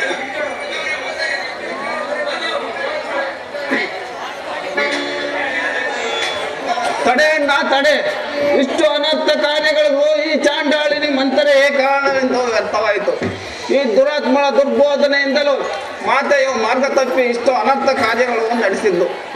ಇವಳಿಗೆ ನೀನೇ ಶಿಕ್ಷೆಯನ್ನು ವಿಧಿಸೋಣ.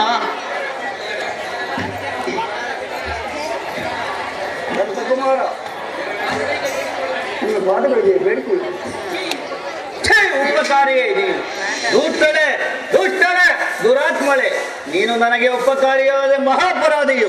ನಿನಗೆ ತಕ್ಕ ಶಿಕ್ಷೆಯನ್ನೇ ಮಾಡಬೇಕು. ಶತ್ರುಘ್ನ ಅಣ್ಣ, ಈ ದುಷ್ಟರಿಬ್ಬರು ಶಾಕಿನಿ ಜಾಂಕಿನಿಯರಂತೆ ಮಹಾ ಕಠೋರ ಮಾರಿಯರು. ನಮಗೂ ನಮ್ಮ ತಂದೆಗೂ ಶ್ರೀರಾಮಚಂದ್ರನಿಗೂ ನಮ್ಮ ಸಕಲ ಪ್ರಜೆಗಳಿಗೂ ಮಹಾದ್ರೋಹ ಮಾಡಿರೋ ಪರಮ ಪಾಪಿಗಳು. ಇವರಿಬ್ಬರಲ್ಲಿ ಯಾರೂ ಕ್ಷಮ್ಯರಲ್ಲ. ಈ ರಂಡೆಗೆ ಮಂಡನವನ್ನು ಮಾಡಿಸಿ ಗಾರ್ಧರ್ಮದ ಮೇಲೆ ಕುಳ್ಳರಿಸಿ ನಗರ ಬೀದಿಗಳಲ್ಲಿ ಮೆರೆಸಿ ಇವಳನ್ನು ಶೂಲಕ್ಕೇರಿಸು. ನಾನು ಈ ಅಧಮ ಕೈಕೆಯನ್ನೇ ಕಡಿದು ಅವಿವೇಕಿಯರಾದ ಈ ಅಬಲೆಯರು ವಸ್ತುವೆ ದುರಾಚೆ ದುಷ್ಕಾರ್ಯಗಳನ್ನು ಬೆಸಗಿದರು. ವಿವೇಕಶಾಲಿಗಳಾದ ನೀವು ಹೀಗೆ ವಿವೇಚನೆ ಇಲ್ಲದೆ ಸ್ತ್ರೀ ಹತ್ಯೆ ಮಾತೃಹತ್ಯೆ ಮಾಡಬಾರದು. ಗುರುಗಳೇ, ಧರ್ಮಕಂಟಕರು ವಂಶದ್ರೋಹಿಗಳಾದ ಇವರು ನಡೆಸಿರುವ ಕಾರ್ಯಗಳಿಂದ ನಮ್ಮ ರಕ್ತವು ಕುದಿಯುತ್ತಿರುವುದು. ಆದುದರಿಂದ ದಿಕ್ಕು ತೋರದೆ ನಾವು ಕೋಪಕ್ಕೆ ವಶರಾಗಿದ್ದ ನಮ್ಮನ್ನು ಕ್ಷಮಿಸಬೇಕು. ತಮ್ಮ ಆಜ್ಞೆಯಿಂದೆ ಇವರನ್ನ ಪ್ರಾಣದಿಂದ ಬಿಟ್ಟಿರಬೇಕು.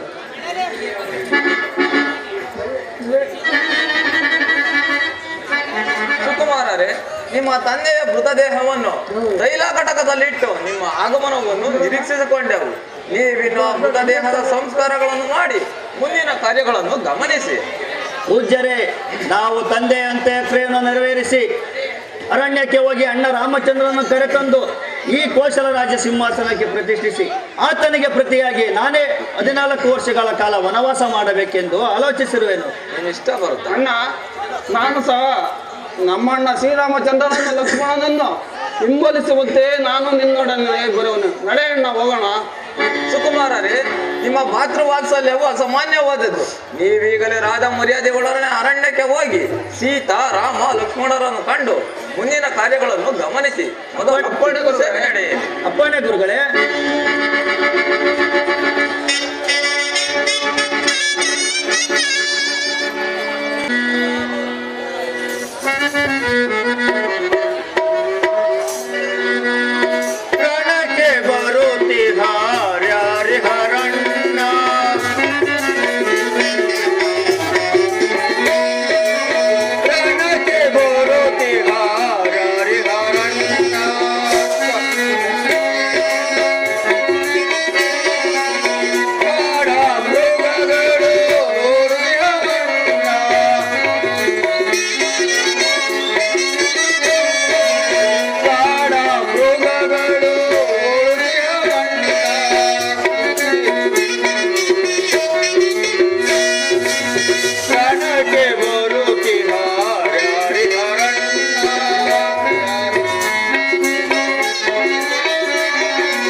ಆಶ್ಚರ್ಯವಿದು ಚಂದೋಳಿ ಅಂತರಿಕ್ಷದವರೆಗೆ ವ್ಯಾಪಿಸಿರುವುದು.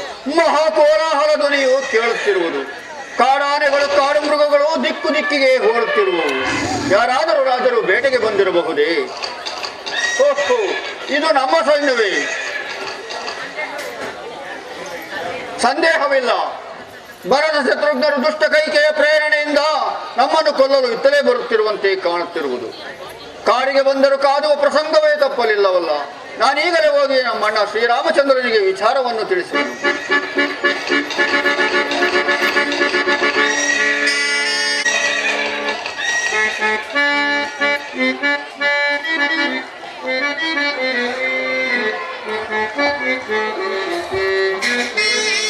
ಜಾನಕಿ, ಇಂದ್ರಭವನಕ್ಕಿಂತಲೂ ಅತಿಶಯವಾದ ವೈಭವದಿಂದ ಕೂಡಿದ ನಮ್ಮ ಮಿಥಿಲಾ ನಗರದ ಅರಮನೆಯಲ್ಲಿ ಸಂತೋಷ ಸೌಭಾಗ್ಯಗಳಿಂದ ನೀನು ನನ್ನನ್ನು ಬೇಡಿದುದರಿಂದ ಈ ರೀತಿ ಅರಣ್ಯವಾಸಿಯಾಗಿ ಕಷ್ಟಪಡಬೇಕಾಯ್ತಲ್ಲ.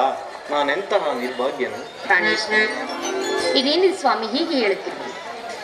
ಪತಿ ಪ್ರತ್ಯಕ್ಷ ದೈವ, ಪತಿ ಸೇವೆಯೇ ಪರಮಾತ್ಮನ ಸೇವೆ. ಹೀಗಿರುವಾಗ ಇಲ್ಲಿ ನನಗೆ ಕಡಿಮೆ ಆಗಿರೋದೇನು? ಎಲ್ಲವೂ ಆನಂದಮಯವಾಗಿದೆ.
ಸೇವೆ, ನಿಮ್ಮ ಆಸರೆಯೇ ನನಗೆ ಅರಮನೆ, ನಿಮ್ಮ ಮಧುರೋಕ್ತಿಗಳೇ ನನಗೆ ಅಮೃತಪಾನ. ಹೀಗಿರುವಾಗ ಇಲ್ಲೆಲ್ಲವೂ ಆನಂದಮಯವಾಗಿ ಇರುವುದು ಅಲ್ಲವೇ ಸ್ವಾಮಿ? ನಿಜ, ನಿನ್ನ ಭಾವನೆಯು ಅಭಿನಂದನೀಯವೇ ಸರಿ. ಸಂತೋಷ, ಸುಖ ದುಃಖಗಳು ಮನಸ್ಸಿನ ಭಾವಗಳಿಂದ ಕಲ್ಪಿತವಾಗುವುದರಿಂದ ನೀನು ಹೇಳುವುದು ಸತ್ಯವಾದುದು. ಸಾಧ್ವಿಮಣಿಯಾದ ನಿನ್ನ ಭಾವನೆಯು ಸತ್ಯವಾದುದು ಜಾನಕಿ.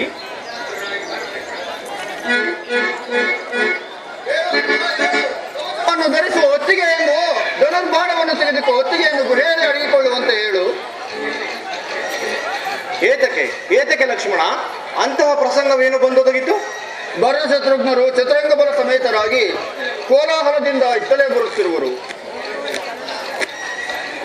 ಆ ಸೈನ್ಯದ ಕೋಲಾಹಲದಿಂದ ಕಾಡು ಪ್ರಾಣಿಗಳು, ಕಾಡು ಮೃಗಗಳು ದಿಕ್ಕು ದಿಕ್ಕಿಗೆ ಓಡುತ್ತಿರುವು. ಅವರು ಆ ದುಷ್ಟ ಕೈಕೆಯ ಪ್ರೇರಣೆಯಿಂದ ನಮ್ಮನ್ನು ಕೊಲ್ಲಲು ಇತ್ತಲೇ ಬರುತ್ತಿರುವಂತೆ ಕಾಣುತ್ತಿರುವುದು ಅಣ್ಣ. ಛೀ, ಭರತ ಶತ್ರುಘ್ನರು ಅಂತಹ ದ್ರೋಹಿಗಳಲ್ಲವೇ ಅಲ್ಲ. ಭರತನು ಸದ್ಗುಣ ಭರಿತನು, ಶತ್ರುಘ್ನನು ಭ್ರಾತೃವಾತ್ಸಲ್ಯನು. ಅವರಿಬ್ಬರು ನನಗೆ ಪ್ರಾಣಪ್ರಿಯರು. ಅವರು ಬರುವುದನ್ನು ಕೇಳಿ ಅವರೆಂದಿಗೂ ನನಗೆ ಕೇಡನ್ನೆಣಿಸತಕ್ಕವರಲ್ಲ, ಯಾರ ದುರ್ಬೋಧನೆಗೂ ಒಳಗಾಗತಕ್ಕವರಲ್ಲ. ಅವರು ಬರುವುದನ್ನು ಕೇಳಿ ನನಗೆ ಬಹಳ ಸಂತೋಷವಾಯಿತು. ಅವರ ಆಗಮನಕ್ಕೆ ಸರಿಯಾದ ಕಾರಣವೇ ಇರಬೇಕು. ಅವರು ವಿರಸಭಾವದಿಂದ ಎಂದಿಗೂ ಬಂದಿಲ್ಲ.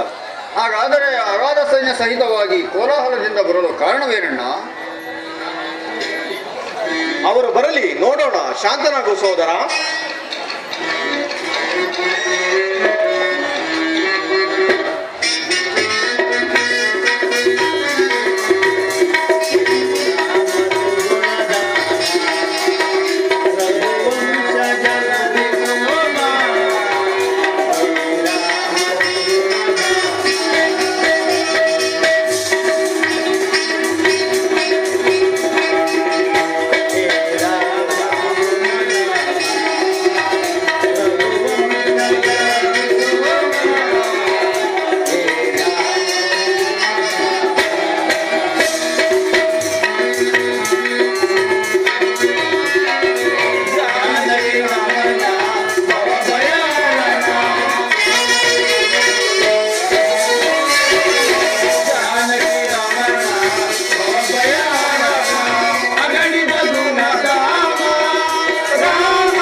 ಅಣ್ಣ ರಾಮಚಂದ್ರ, ರತ್ನ ಮುಕುಟವನ್ನು ಕನಕಾಂಬರಗಳನ್ನು ಧರಿಸಿ ಮಂತ್ರಿ ಸಾಮಾಂತರ ಮಧ್ಯದಲ್ಲಿ ದಿವ್ಯ ಸಿಂಹಾಸನದಲ್ಲಿ ಏರಲು ಅರ್ಹನಾದ ನೀನು ಜಟಾಮುಟುಕವನ್ನು ವಲ್ಕಗಳನ್ನು ಧರಿಸಿ ಘೋರ ಮೃಗಗಳ ಮಾದವ ಈ ಅರಣ್ಯದಲ್ಲಿರುವೆಯಲ್ಲ.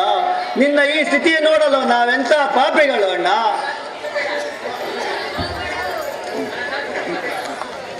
ಕಂದ ಭರತ, ದುಃಖಿಸಬೇಡ. ಪೂಜ್ಯನಾದ ತಂದೆಯ ವಾಗ್ದಾನವನ್ನು ಕಾಪಾಡಲು ನನಗೆ ಪಾಲಿಸಲು ನನಗೆ ಈ ವನವಾಸವು ಭವನವಾಸದಂತೆಯೇ ಸುಖಕರವಾಗಿರುವುದು.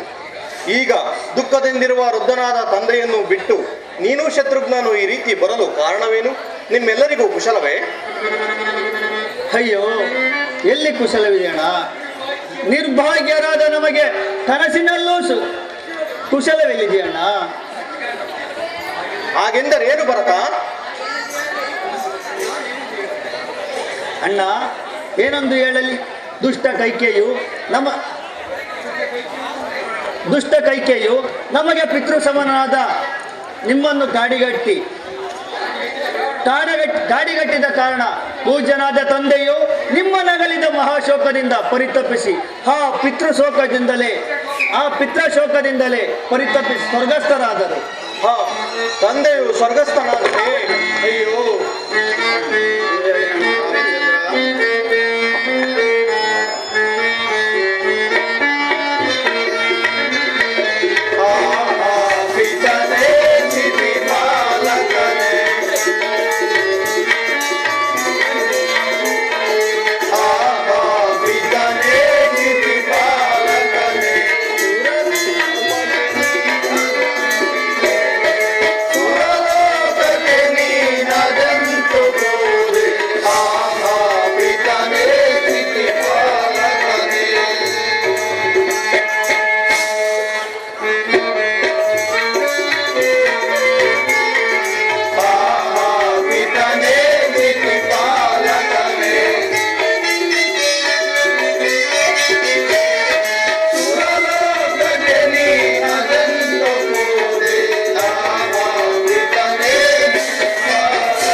ತಂದೆಯು ಸ್ವರ್ಗಸ್ಥನಾದನೆ.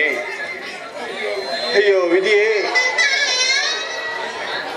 ಲಕ್ಷ್ಮಣ, ಅಣ್ಣ, ತಂದೆಯ ಅಂತ್ಯಕಾಲದಲ್ಲಿ ಸೇವೆ ಮಾಡುವ ಪುಣ್ಯವು ನಮಗೆ ಲಭಿಸಲಿಲ್ಲವಲ್ಲ, ಕಡೆಗೆ ಆತನ ದೇಹ ಸಂಸ್ಕಾರ ಮಾಡುವ ಸೌಭಾಗ್ಯವು ನಮಗಿಲ್ಲವಾಯಿತಲ್ಲ. ನಾವೆಂತಹ ನಿರ್ಭಾಗ್ಯರು. ಅಣ್ಣ, ಪಿತೃವಾಕ್ಯ ಪರಿಪಾಲನೆಗಾಗಿ ಅರಣ್ಯಕ್ಕೆ ಬಂದ ನೀನು ನಿರ್ದೋಷಿಯು. ಅಂತ್ಯಕಾಲದಲ್ಲಿ ಆತನ ಸೇವೆಯನ್ನು ಮಾಡದ ನಾನೇ ಮಹಾಪಾಪಿ ಅಲ್ಲವೇ? ಪೂಜ್ಯನಾದ ತಂದೆಯ ಸೇವೆಯನ್ನು ಮಾಡಿರುವ ಭರತ ಶತ್ರುಘ್ನರಲ್ಲವೇ ಪುಣ್ಯಶಾಲಿಗಳು? ಇಲ್ಲ ಲಕ್ಷ್ಮಣ, ಆ ಪುಣ್ಯವೂ ನಮಗೆ ಲಭಿಸಲಿಲ್ಲ. ತಂದೆಯ ಮರಣಕಾಲದಲ್ಲಿ ನಾವು ಸಮೀಪದಲ್ಲಿರಲಿಲ್ಲ. ಅಯ್ಯೋ, ನೀವು ಬಳಿಯಲ್ಲಿರಲಿಲ್ಲವೇ? ಅಯ್ಯೋ, ನಮ್ಮ ನಾಲ್ವರಲ್ಲಿ ಒಬ್ಬರಿಗಾದರೂ ಜನಕನ ಅಂತ್ಯ ಸೇವೆ ಲಭಿಸಲಿಲ್ಲವಲ್ಲ. ನಾವೆಂತಹ ಪಾಪಿಷ್ಟರು, ನಿರ್ಭಾಗ್ಯರು. ಅಣ್ಣ, ನೀನು ಅರಣ್ಯಕ್ಕೆ ಬಂದು ಸ್ವಲ್ಪ ಕಾಲದಲ್ಲೇ ತಂದೆಯ ಮೃತರಾದರೆಂದು ನಾವು ಅಯೋಧ್ಯೆಗೆ ಬಂದ ನಂತರ ನಮಗೆ ತಿಳಿಯಿತು. ಆ ನಂತರ ತಂದೆಯ ಉತ್ತರ ಕ್ರಿಯೆಗಳನ್ನು ನೆರವೇರಿಸಿದವು. ಮುಖ್ಯವಾಗಿ ಧರ್ಮ ಸ್ವರೂಪನು ಕುಲಜ್ಯೇಷ್ಠನಾದ ನಿನ್ನನ್ನು ಕಾಡಿಗಟ್ಟಿ ತಂದೆಯ ಮರಣಕ್ಕೆ ಕಾರಣವಾದ ಆ ನರರಾಕ್ಷಸಿಯ ಕೈಕೆಯ ಉದರದಲ್ಲಿ ಜನಿಸಿದ ನಾನೇ ಪರಮ ಪಾಪಿಯಣ್ಣ. ರಾಮಚಂದ್ರ, ತ್ರಿಕಾರಣ ಸಾಕ್ಷಿಯಾಗಿಯೂ ನಾನು ನಿನ್ನ ಸೇವಾ ಭಾಗ್ಯವನ್ನೇ ಬಯಸಿದವನೇ ಹೊರತು ನಿನ್ನ ಕೋಶಲ ಸಿಂಹಾಸನವನ್ನು ಬಯಸುವನಲ್ಲ. ಕೋಶಲ ಸಿಂಹಾಸನವೇರಲು ಸತ್ಯಧರ್ಮ ಪರಾಯಣು ನನಗೆ ತಂದೆ ಸಮಾನನು ಆದ ನೀವಲ್ಲದೆ ನಾವು ಯಾರೂ ಅರ್ಹರಲ್ಲ. ನೀವಿಲ್ಲದೆ ಅಯೋಧ್ಯವು ಅರಣ್ಯವಾಗಿರುವುದು. ನಾನು ಅಲ್ಲಿ ವಾಸ ಮಾಡಲಾರನು, ರಾಜ್ಯಾಧಿಕಾರವನ್ನು ವಹಿಸಲಲ್ಲನು. ರಾಜ್ಯ ಭಾಗ್ಯಗಳನ್ನು ಅನುಭವಿಸುವೆನು. ಆದುದರಿಂದ ನಮಗೆ ತಂದೆಯಂತೆ ನೀನು ಈಗ ಅಯೋಧ್ಯೆಗೆ ಬಂದು ರಾಜ್ಯಭಾರವನ್ನು ವಹಿಸಿಕೊಂಡು ನಿನ್ನ ಯೋಗದಿಂದ ದುಃಖಿಸುತ್ತಿರುವ ಪ್ರಜೆಗಳನ್ನು, ಮಾತೆಯರನ್ನು, ನಮ್ಮನ್ನು ಸಂತೋಷಗೊಳಿಸಬೇಕಾಗಿ ನಾನು ಶತ್ರುಘ್ನನು ನಿನ್ನ ಪಾದಗಳಿದ್ದು ಬೇಡುವಣ್ಣ. ಪ್ರಿಯ ಸಹೋದರರೇ, ಅಣ್ಣ, ನಾನು ಸಹ ಭರತನಂತೆ ಮುನಿವೃತ್ತಿಯಿಂದ ನಂದಿ ಗ್ರಾಮದಲ್ಲೇ ನಿನ್ನ ಪಾದುಕೆಗಳನ್ನು ಪೂಜಿಸತಕ್ಕವನು. ಆದುದರಿಂದ ಅಣ್ಣ ಭರತನ ಪ್ರಾರ್ಥನೆಯಂತೆಯೇ ನಿನ್ನ ಪಾದುಕೆಗಳನ್ನಾದರೂ ಅನುಗ್ರಹಿಸು ಅಣ್ಣ. ಪ್ರಿಯ ಸಹೋದರರೇ, ನಿಮಗೆ ನನ್ನಲ್ಲಿರುವ ಸೋದರ ವಾತ್ಸಲ್ಯವು ಅಸಾಧಾರಣವಾಗಿದೆ. ಆದರೆ ಭರತ, ಪೂಜ್ಯನಾದ ತಂದೆಯು ನಿನಗಾಗಿ ನಿಶ್ಚಯಿಸಿರುವ ಈ ರಾಜ್ಯ ಪಟ್ಟವನ್ನು ನಾನು ತೆಗೆದುಕೊಂಡು ದತ್ತಾಪಹಾರ ದೋಷಕ್ಕೆ ಗುರಿಯಾಗಬೇಕೆಂದು ಧರ್ಮಜ್ಞರಾದ ನೀವುಗಳು ಈ ರೀತಿ ಹೇಳಬಹುದೇ? ಬೇಡ, ಕೋಸಲ ರಾಜ್ಯ ನಿನ್ನದು. ಅಣ್ಣ, ತಂದೆಯು ನನಗಾಗಿ ಬಿಟ್ಟಿರುವ ರಾಜ್ಯವನ್ನು ನಾನಾಗಿ ಮನಸ್ಫೂರ್ತಿಯಾಗಿ ಭಕ್ತಿ ಪ್ರೀತಿಗಳಿಂದ ನಿನಗರ್ಪಿಸುವೆನು.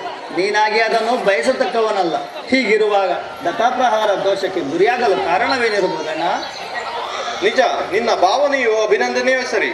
ಆದರೆ 14 ವರ್ಷಗಳ ಕಾಲ ಅರಣ್ಯವಾಸಿಯಾಗಿರುವೆನೆಂತಲೂ ಪುರಪ್ರವೇಶ ಮಾಡುವುದಿಲ್ಲವೆಂತಲೂ ತಂದೆಗೆ ವಾಗ್ದಾನ ಮಾಡಿರುವ ನಾನು ಈಗ ಆತನು ಸ್ವರ್ಗಸ್ಥನಾದ ಕೂಡಲೇ ಆ ಪ್ರತಿಜ್ಞೆಯನ್ನು ಉಲ್ಲಂಘಿಸಿ ರಾಜ್ಯ ಪಟ್ಟವನ್ನು ಅಪೇಕ್ಷಿಸುವುದೇ ಆದರೆ ನಾನು ಎಂತಹ ಪಿತೃದ್ರೋಹಿಯು, ಧರ್ಮಘಾತಕವನು ಆಗುವೆನೆಂಬುದನ್ನು ನೀವೇ ಆಲೋಚಿಸಿರಿ. ಇದು ಸತ್ಯಪ್ರತಿಜ್ಞರು ಧರ್ಮರಕ್ಷಕರೂ ಆದ ಸೂರ್ಯವಂಶದ ಅರಸರು ಮಾಡತಕ್ಕ ಕರ್ತವ್ಯವಲ್ಲ. ತಂದೆ ವಾಗ್ದಾನವನ್ನು, ನನ್ನ ಪ್ರತಿಜ್ಞೆಯನ್ನು ಉಲ್ಲಂಘಿಸಿ ಈಗ ನಾನು ರಾಜ್ಯ ಪಟ್ಟವನ್ನು ಅಪೇಕ್ಷಿಸುವುದೇ ಆದರೆ ಮಹಾರೌರವಾದಿ ನರಕಗಳನ್ನೇ ಬಯಸಿದಂತಾಗುವುದು. ರಘುವಂಶದ ನಿರ್ಮಲ ಕೀರ್ತಿಯು ನಿರ್ನಾಮ ಮಾಡಿದಂತಾಗುವುದು ಭರತ.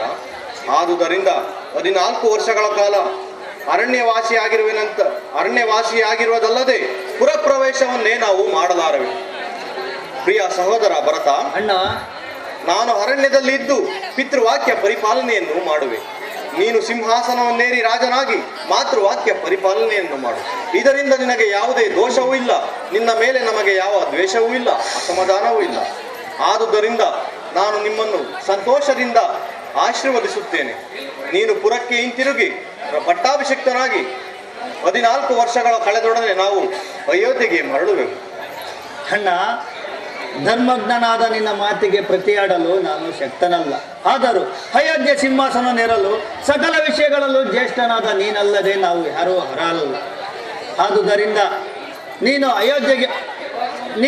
ವನವಾಸವನ್ನು ಪೂರೈಸಿ ಅಯೋಧ್ಯೆಗೆ ಬಂದು ರಾಜ್ಯಭಾರವನ್ನು ವಹಿಸಿಕೊಳ್ಳುವವರೆಗೂ ನಾನು ರಾಜಧಾನಿಯನ್ನು ಪ್ರವೇಶಿಸುವುದಿಲ್ಲ. ನಾನು ಸಹ ನಿನ್ನಂತೆ ಮುನಿವೃತ್ತಿಯಿಂದಲೇ ನಂದಿ ಗ್ರಾಮದಲ್ಲೇ ವಾಸಿಸುವೆನು. ಆದರೆ ರಘುವಂಶದ ಸಿಂಹಾಸನವು ಅನಾಯಕವಾಗದಂತೆಯೂ ಶ್ರೀರಾಮಚಂದ್ರನೇ ನಮ್ಮ ರಾಜ್ಯನೆಂದು ನಮ್ಮ ಪ್ರಜೆಗಳಿಗೆ ನಂಬಿಕೆಗಾಗಿ ಅವರ ಸಂತೋಷದಿಂದಿರುವಂತೆಯೂ ಆಚರಿಸಬೇಕಾದ್ದು ಪ್ರಕೃತಿ ನನ್ನ ಕರ್ತವ್ಯವಾಗಿರುವುದು. ಆದುದರಿಂದ ನಿನ್ನ ಪಾದಿಕೆಗಳನ್ನಾದರೂ ದಯಮಾಡಿ ಅನುಗ್ರಹಿಸಿ ಕೊಡುವುದಾದರೆ ಅವುಗಳಿಗೆ ನಿನ್ನ ಹೆಸರಿನಿಂದ ಪೂಜಿಸುತ್ತಾ ನಂದಿ ಗ್ರಾಮದಲ್ಲೇ ರಾಜ್ಯಭಾರವನ್ನು ನಡೆಸುತ್ತಿರುವೆನು. ಇದಕ್ಕಾದರೂ ಸಮ್ಮತಿಸಬೇಕಣ್ಣ. ಹೌದಣ್ಣ, ನಾನು ಸಹ ಭರತನಂತೆ ನಿನ್ನ ಪಾದುಕೆಗಳನ್ನು ನಂದಿ ಗ್ರಾಮದಲ್ಲೇ ಪೂಜಿಸತಕ್ಕವನು. ಆದುದರಿಂದ ಅಣ್ಣ ಭರತನ ಪ್ರಾರ್ಥನೆಯಂತೆ ನಿನ್ನ ಪಾದುಕೆಗಳನ್ನಾದರೂ ಅನುಗ್ರಹಿಸುವಣ್ಣ. ಮನುಜರೇ, ಅಪಾರ ಭ್ರಾತೃಭಕ್ತಿಯನ್ನುಳ್ಳ ನೀವಲ್ಲವೇ ಸಹಜಾತ ಧರ್ಮವನ್ನು ಲೋಕಕ್ಕೆ ತಿಳಿಸಿದ ಪರಮ ಗುಣಶಾಲಿಗಳು. ಜ್ಯೇಷ್ಠ ವರ್ತನ ಈ ಧರ್ಮ ಪಯಣತೆಯಲ್ಲಿ ನಿಮ್ಮಂತಹ ಸುಪುತ್ರರನ್ನು ಪಡೆದ ನಮ್ಮ ತಂದೆಯಾದ ದಶರಥನು ಮೃತನಾಗಿದ್ದರೂ ನೀವು ನಿಮ್ಮ ಸುಗುಣಶೀಲಗಳಿಂದ ಆತನಿಗೆ ಯಶಶರೀರ್ಯವನ್ನೇ ಕಲ್ಪಿಸಿದಿರಿ.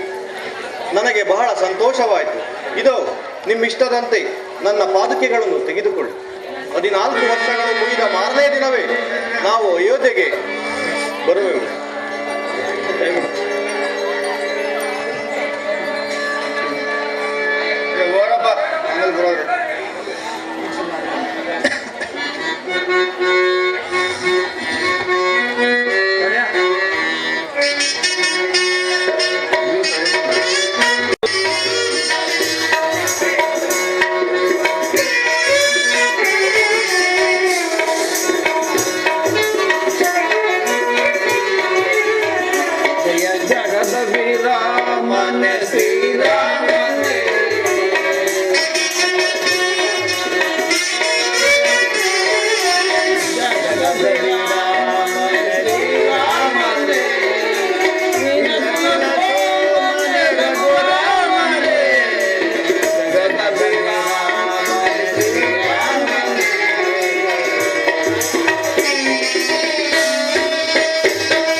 ಅಣ್ಣ ಧನ್ಯನಾದ. ಸತ್ಯ ಧರ್ಮ ಪರಾಯಣನಾಗಿ ಲೋಕಾಭಿಕರಾಮನೆನಿಸಿರುವ ನೀನೇ ಸಾಕ್ಷಾತ್ ವಿಷ್ಣು ಸ್ವರೂಪನು. ನೀನಿರುವೆ ಅರಣ್ಯವೇ ವೈಕುಂಠವು, ನೀನಿಲ್ಲದ ಅಯೋಧ್ಯವೇ ಅರಣ್ಯವು. ನಿನ್ನ ಸನ್ನಿಧಿಯನ್ನು ಬಿಟ್ಟು ಹೋಗಲು ನಮಗೆ ಲವಿಲವಿಸಿ ಎಷ್ಟು ಇಷ್ಟವಿಲ್ಲದಿದ್ದರು ಪಿತೃ ಸಮನಾದ ನಿನ್ನ ಆಜ್ಞೆಗೆ ಪ್ರತಿ ಹೇಳಲು ಶಕ್ತರಲ್ಲ. ಇನ್ನು ನಾವು ಪ್ರಯಾಣ ಮಾಡಿ ನಂದಿ ಗ್ರಾಮದಲ್ಲೇ ಈ ಪಾದುಕಿಗಳಿಗೆ ಪಟ್ಟಾಭಿಷೇಕ ಮಾಡಿ ನಿನ್ನ ಹೆಸರಿನಿಂದ ರಾಜ್ಯಭಾರವನ್ನು ನಡೆಸುತ್ತಿರುವೆವು. ನೀವುಗಳು ಮಾತ್ರ 14 ವರ್ಷ ಪೂರ್ತಿಯಾದ ಮಾರನೇ ದಿನವೇ ನಂದಿ ಗ್ರಾಮಕ್ಕೆ ಬಂದು ನಮ್ಮೆಲ್ಲರಿಗೂ ಆನಂದ ಉಂಟು ಮಾಡಬೇಕು. ಹಾಗೆ ನೀವು ಬಾರದೆ ತಪ್ಪಿದ್ದಲ್ಲಿ ನಾನು ಅಗ್ನಿ ಪ್ರವೇಶವನ್ನೇ ಮಾಡುವೆನು. ಇದು ನಮ್ಮ ಪ್ರತಿಜ್ಞೆಯು. ಸದಾ ನಿನ್ನ ಆಶೀರ್ವಾದವು ನಮಗೆ ಮೇಲೆ ಇರಬೇಕು. ಅಣ್ಣ ಅನುಜರೇ ಅನುಜರೇ, ನಿಮ್ಮ ಇಷ್ಟದಂತಾಗಲಿ. 14 ವರ್ಷಗಳು ಪೂರ್ತಿಯಾದೊಡನೆ ಮಾರನೇ ದಿನವೇ ನಾವುಗಳು ನಂದಿ ಗ್ರಾಮಕ್ಕೆ ಬಂದು ಸೇರುವೆವು. ಇನ್ನು ನೀವು ಸಂತೋಷದಿಂದ ಪ್ರಯಾಣ ಮಾಡಿ. ಅಣ್ಣ ಲಕ್ಷ್ಮಣದೇವ, ಅಣ್ಣ ಅತ್ತಿಗೆಯರೊಡನೆ ನೀನು ಬಂದು ನಮ್ಮನ್ನು ಆಲಂಗಿಸಬೇಕು. ಅಣ್ಣ ಆಗಲಿ. ರಾಮಚಂದ್ರನ ಛಾಯೆಯಾದ ನಾನು ಬಾರದೇ ಇರುವನೇ ಭರತ ಶತ್ರುಘ್ನರೇ.